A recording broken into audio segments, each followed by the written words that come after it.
we can keep trading stories. I had one just this Wednesday I was telling you when you came in, we played at Cherry Creek at the Boathouse place, and I don't think I mentioned it in any time we've talked about it, but apparently for the last two songs, which were the encores, Right.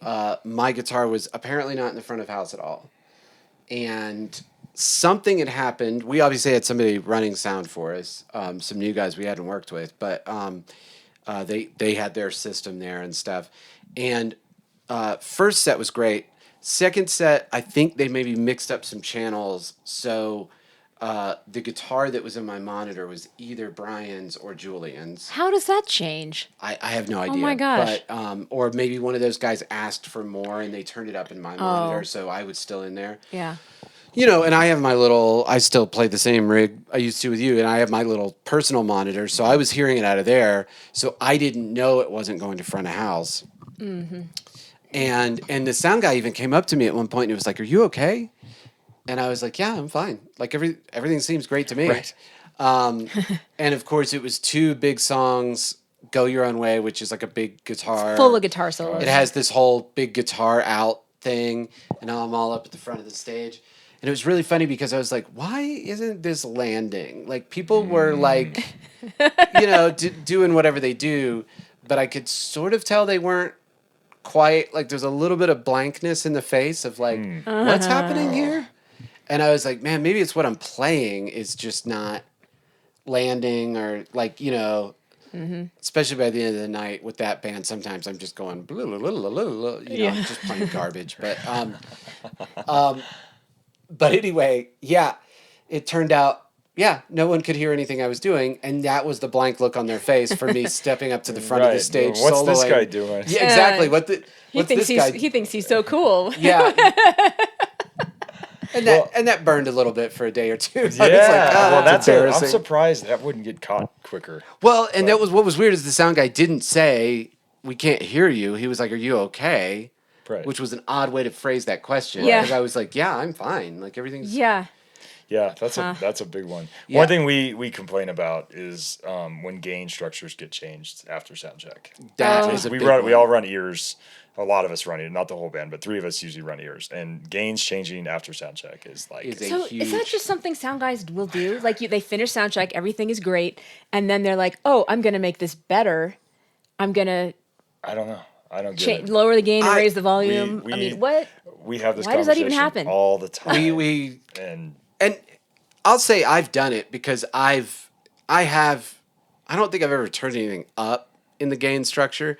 So like anyway, gain structure means like you've got a number of levels of volume controls throughout the system. You've got the volume control where the mic comes in, and you've got the volume control for the channel, and then you've got the volume control for this overall group, and then you've got the overall control for the volume of the actual speakers. So all that is a gain structure, and if it changes, it will change things in the monitors and so on and so forth. And I will say, I've occasionally, when I was running sound, chickened out in the sense of like everything was seeming fine in sound check, and then I chickened out a little and was like, you know what, when these guys really start playing, they might start overloading me, so I'm going to back that down a little bit because I'm just afraid that like I was letting that be a little too close to the top. And I have done that, which is wrong and you shouldn't do it, but I have done it. But on the other hand, it does seem like people will do kind of a lot where you're like, you sound check and then you come back and you're like, why are the monitors different? right, that's the big one. It's the losing the monitor mixes. And I've done the same thing even like with my mixer. All of a sudden, I'm like, oh, I'm getting a hotter signal now than I was during sound check. Yeah. I need to back that off. But part of that is on us of like, are we sending the same signal? Like if stuff starts getting turned down, I kind of look at that like, well, did the guitar amp get turned up? Or Right. is the drummer playing louder or something like that? Vocals Yeah. singing harder, stuff like that. But to have them have to turn up and then all of a sudden like, you run ears, right? Yeah. Yeah. I mean, know. it's not the normal way that anybody runs. It's here. different than how you run it. Yeah. Okay. But I mean, you know, like if I've got overheads or snare or something, and all of a sudden that gain starts skyrocketing, and Yeah, it just that's a problem. changes my whole mix. You Yeah. know, stuff like that. So, I played Friday at a place called Your Mom's House, which is it's in Capitol Hill. It's on 13th and Pearl, so Yeah. it's like right in that, yeah. And man, is it a nice venue inside. Like, it's kind of, I expected from the neighborhood, I thought it was going to be pretty rough. And it is actually like nice inside. It's clean, Yeah. funky, cool. But oh my gosh. And it was another one of those sound check things where we sound checked really briefly, and everything seemed fine. And then we started playing, and my guitar in the monitor was just murdering me. Like, I couldn't think straight because my guitar was so loud in my face. It was just like, and I did every sound guy trick of like, me right here, guitar, turn it down, turn it down. And I think honestly he turned it up when I did that. But finally, and I haven't done this in over a decade, I had to say over the mic, will you please turn down the stage right guitar and the stage right monitor, like turn it down by like half. And then of course he just turned it off and I never heard myself again for the rest of the set. But but it was, usually what we were talking about with Ryan Skiles. Yeah. Like sometimes if you're too loud and you're dealing with a sound guy, you're hesitant to say, hey, can you turn me down? know. Because you don't know how much down it's going to go. Yes. So you're like, I'll deal with being a little loud because who knows what's going to Yeah. happen. Well, and I a lot of times we're given access to the board in a lot of places where we can run our own ear That's mixes, great that they're doing which that is more. so great. If we could run our own ear Yeah. mixes, it makes things so much easier. So everything's digital now, Everything's and you can digital, usually yeah. log in on your phone, and then you Yeah. can control your own. And of course, if I were a sound guy, and I even did it a little bit, but really honestly, I started running sound a little before that was like an everyday thing, and I would be the first person to be like, here's the login, you make it sound how you want it. It's taking work off my plate. Like, why would I complain about that? But a lot of sound guys seem to be really resistant. Elwood used to like fight. I mean, not literally fight with people, but he'd have to be like, no, Well, he seriously. probably fought a little bit. He probably fought a little bit. I'm sure. You know him. So just to loop everybody in who might not get it, Ryan Elwood, also guest on the pod, has played with us for the showcases and played with Petty Nicks for years, and then now plays with you almost all the time, although he's touring a lot with Woodbelly. Yeah, he's playing some stuff with Woodbelly, and I know like this summer he's picked up a lot of like corporate and wedding gigs and stuff. So Sure. he's with me, I don't know, 80% of the time. Maybe? Yeah. And boy, isn't he great. Hey, before I forget, before this gets too long, let's talk album. Because Yes. we just finished an album a month ago or something. No, it was longer than that already. Anyway, I don't know when we... No, I think we got Masters back. I think it was about a month ago. About a month ago, yeah. And I guess one reason I want to talk about it is I got to do something that I don't get to do very often when I work with people, which is that we spent all of a year at least writing this record Yeah. together. And usually when I work, people have written their stuff or the band's written their stuff and they just come in and I might help change it and stuff, but I'm not like literally. We did a ton of just sitting there, Yeah. two guys in a room, two acoustic guitars, just throwing ideas off Yeah. of each other, and that was Yep. so much fun. And gosh, any thoughts from that? I feel like we worked really hard on it, and I have to say I'm extremely proud of it. I mean, the songs Yeah. there's not, and this sounds like a bad thing to say. Sometimes there's a clunker or two on a record where you're like, well, that one's we're not so proud of that, but and I feel like that this record has none of those. Like they're all really solid songs, and yeah, it was just fun writing in the room with you. Although I guess like always, sometimes you would have much more of the idea, and I think at the end of the day, you finished everything and got it the way you wanted it lyrically. We worked a lot though, and I mean one thing that really stuck out to me in the process is so like we wrote we would write one or two or whatever, and then we kind of would move on, and we were getting closer to the recording process, and we circled back on like everything. Yes. And I remember after we did that, going back and re-listening to the changes and like not expecting what was coming. Like it almost, you forget where you changed stuff and Yeah. everything. Yeah. And then all of a sudden it's like I'm listening, like, and the change comes up and I went, oh, that was so much better than what I was expecting. And that kept happening over and over again, because I was like, okay, I'm like, if I feel this way, that's when I think we finally were at the point where we're like, okay, these are ready. Like we Right. made the changes. Now I go back and I'm like, I hear the changes and I'm like, oh, this song is better than it was a month ago. And now when I even listening to it, I'm like, oh, that is better.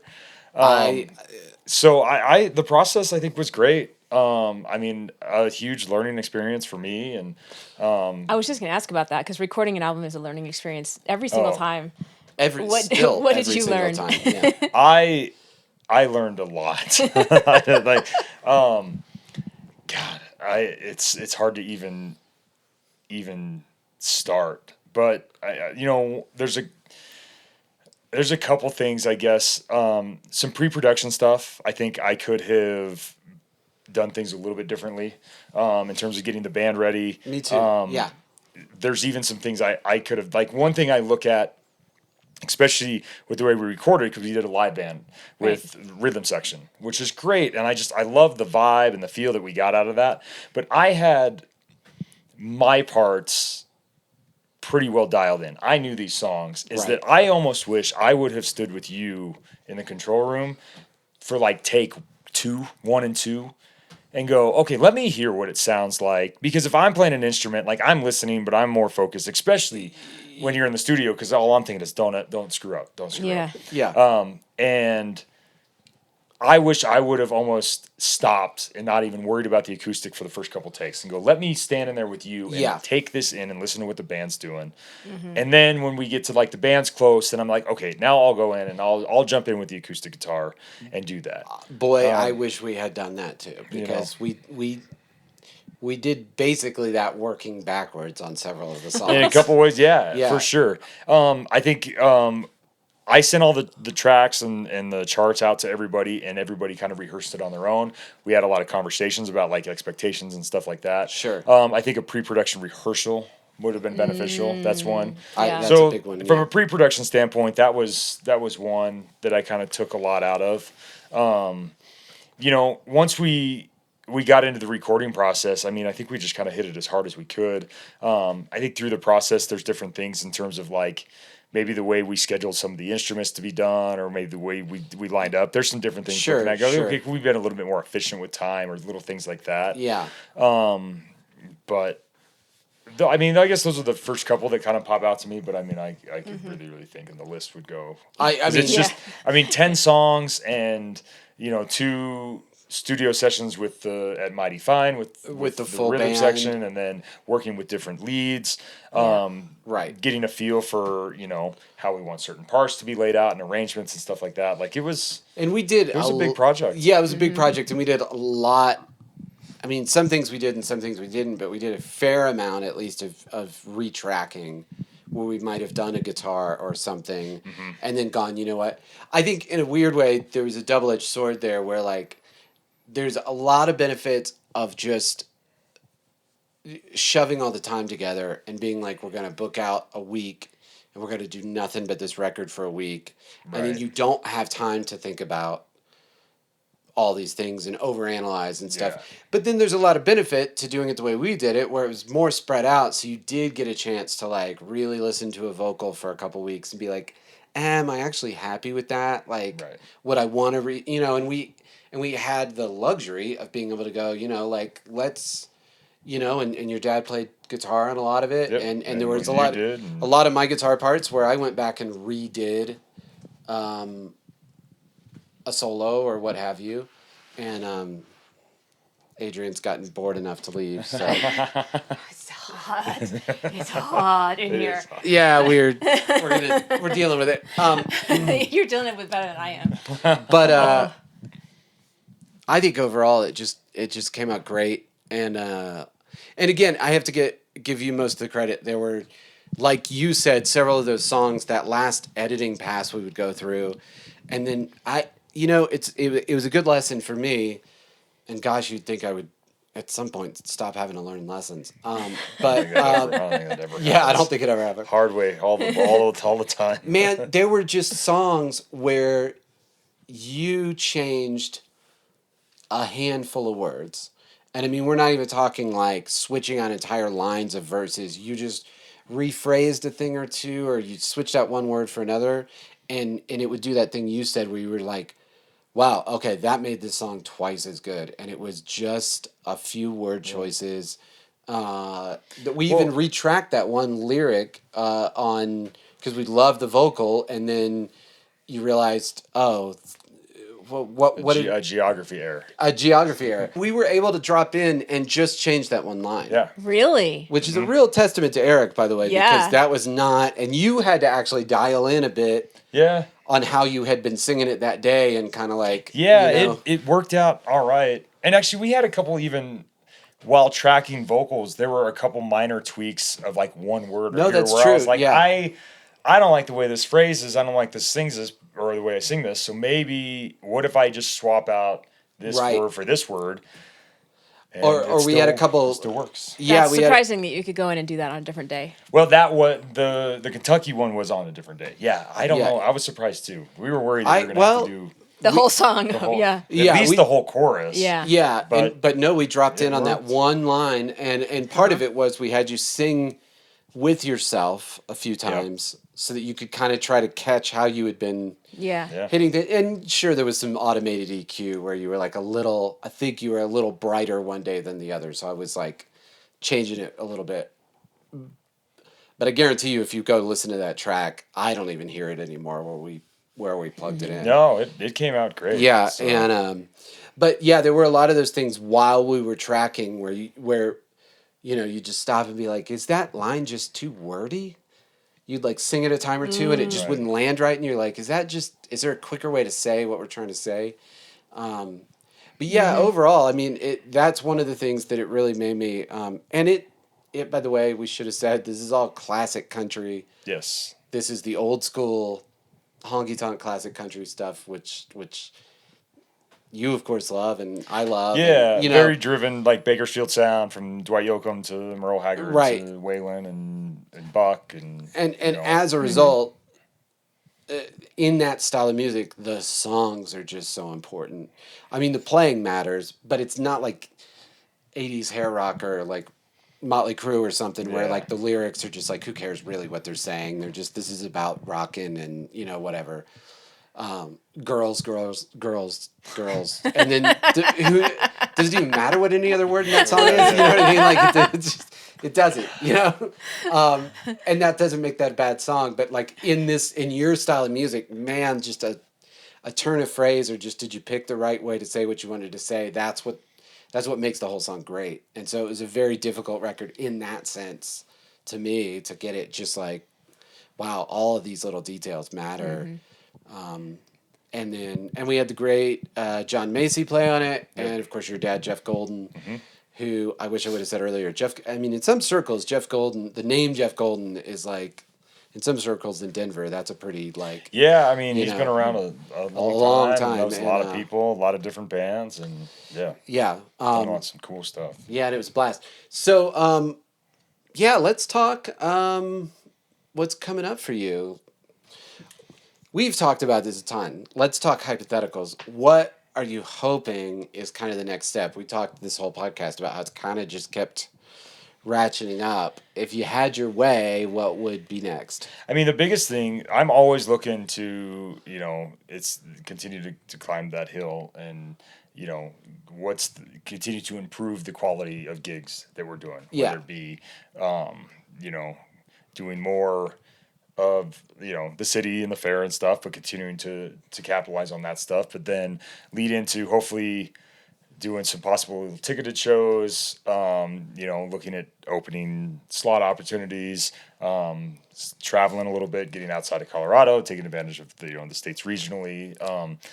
Really, it's just, there's so many opportunities in music that I find that as long as I'm always moving forward, I feel like I'm doing okay and making some sort of progress. Like it's whatever it's are this year's gigs better than last year's gigs? And now I'll have is the next music that I put out going to be better than this music and stuff. So I think it's always trying to strive to what's the next, how does it get better? And You're my kind of person. so, You're absolutely our kind of person. and whether that is, and whether it's whatever that looks like, I'm always looking. Well, you obviously just love the process. That's, you know? yeah. Oh, And that's absolutely. like how much you play. I mean, you have to love it to be playing as much as you do. And I do. There's something about playing live. There's just nothing better to me. We beg to differ. I'm kidding. I mean, we love playing live. Yeah. But I don't think neither one of us have the energy to play as often as you do. Well, I have found this year. I have found myself like. There's been some things that I've done where I'm like, maybe I need to reevaluate some things. And one thing that I'm doing better about this year is I've been trying to take better notes of like, remember how you feel on a Monday night in June. That is so smart. Because when they call you in January and you go, oh, of course I would love to do that. Yeah. Sure, I'll do that. so right. And yeah, as much as I do playing live, not every show is great. There are certain shows where it's work. Sometimes it's just work. Absolutely. And Well, with the number of shows you do, that's going to happen. yeah, absolutely. Yeah. And but hopefully the ones that it's just work lead to ones that are like this. It's almost like some shows are very fulfilling for like your soul, and some are just your pocketbook. Yeah. Yeah, exactly. Yeah. Yeah. Hopefully they're all at you're least one or the other. Right.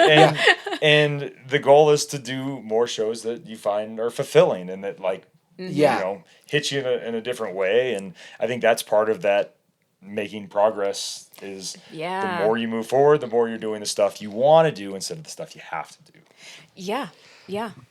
I totally hear you. I'm kind of feeling like that's my work in bass playing right now.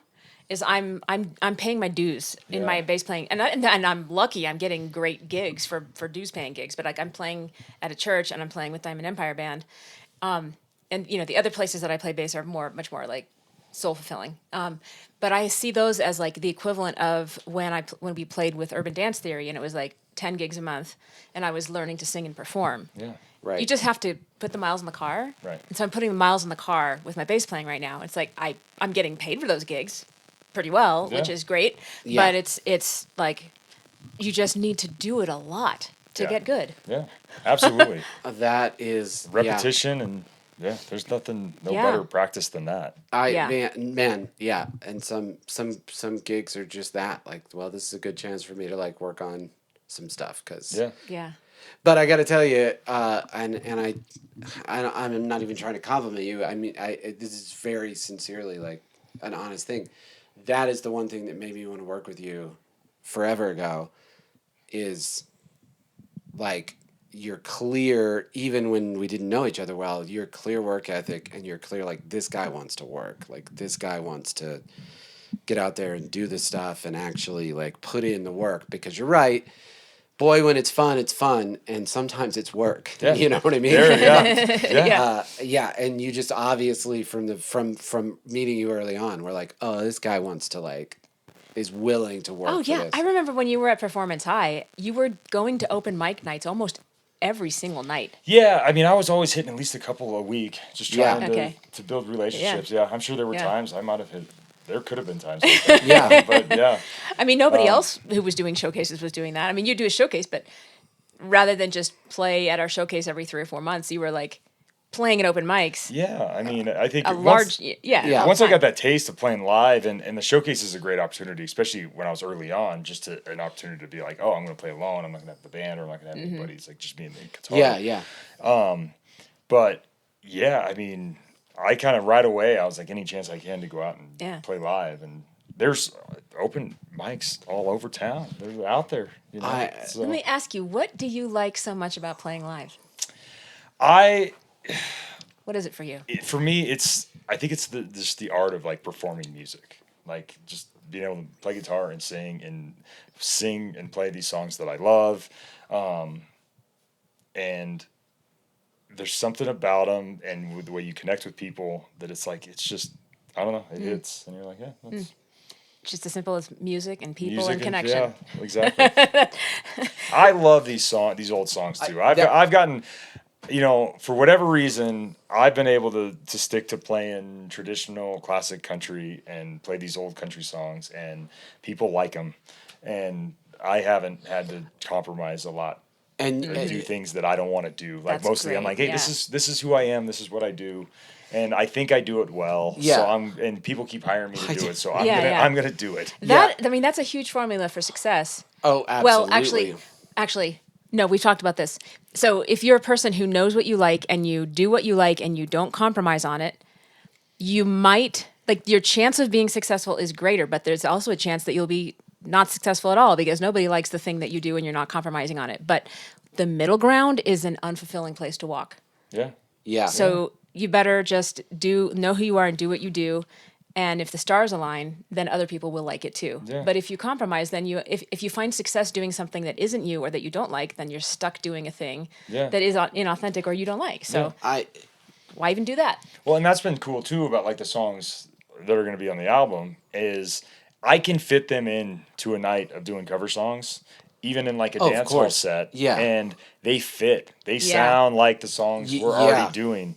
And they have the grooves that people want to dance to, and there's do. Yeah. a formula to it that I'm like, and actually I was an approach that we talked about going That- to this album absolutely, was yeah. like, well, I'm like, if I'm gonna write songs and put out music, but I'm playing a lot of these dance hall sets and stuff Yeah, like yeah, that, yeah. I need to be able to make this stuff that I can play live. It Right. has to fit the formula that I have for playing the clubs. Yeah. And I can throw them in and people dance and they sing along and That's they like great. it and I'm Wow. like, this is great. Oh, that's Well- amazing. What a feeling. Yeah.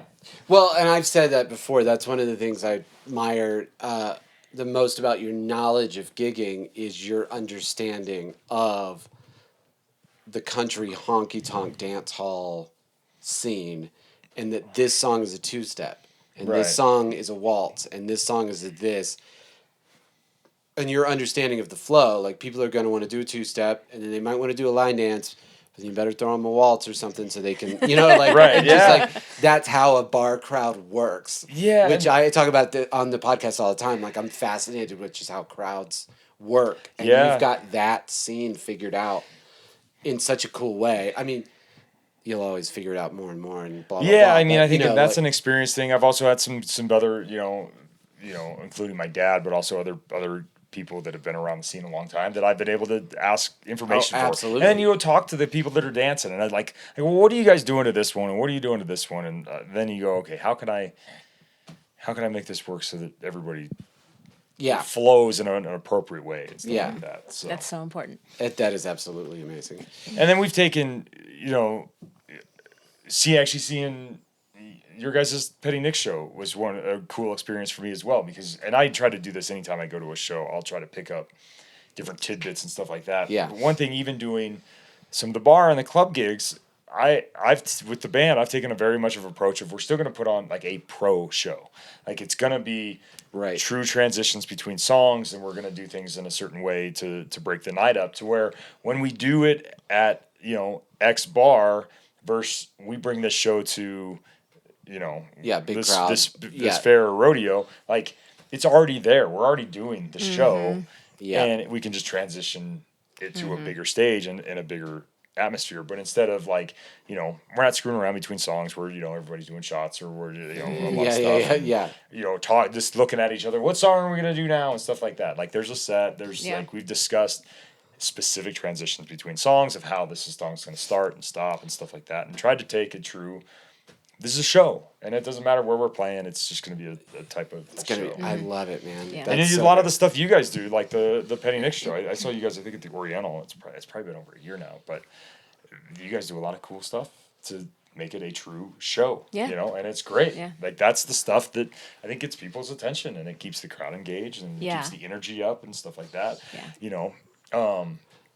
I've used that as an example, just talking to some different guys of like, if we go in and it's a pro show and it's good music and there's energy and we're doing it. Like the worst thing anybody can say to us is, well, they play old country songs, but you know what, they do it well, and that's it. Yeah. Oh, well, they didn't really play any modern country, but wow, everything else they did was really good. So I'm like, here you go. Like, oh. That's the old that was the old no address thing of like, you might not like us, but you're not going to be able to say we didn't try hard. Right. You know?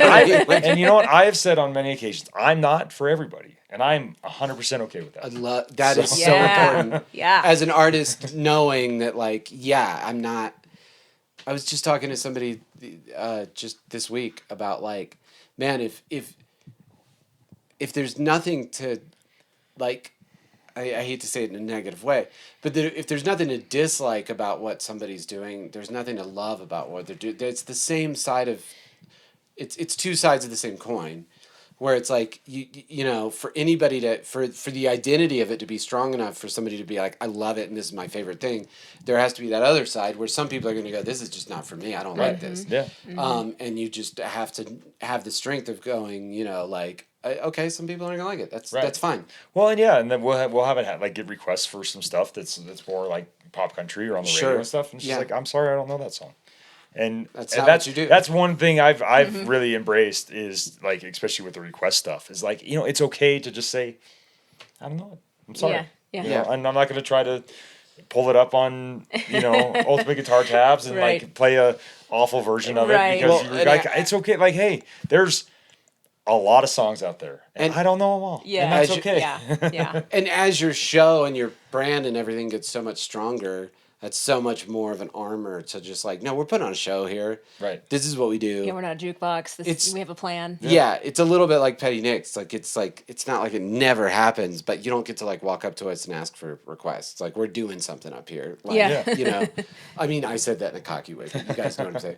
Although I have to tell a story of this Friday, same gig where I was getting blown out by the guitar.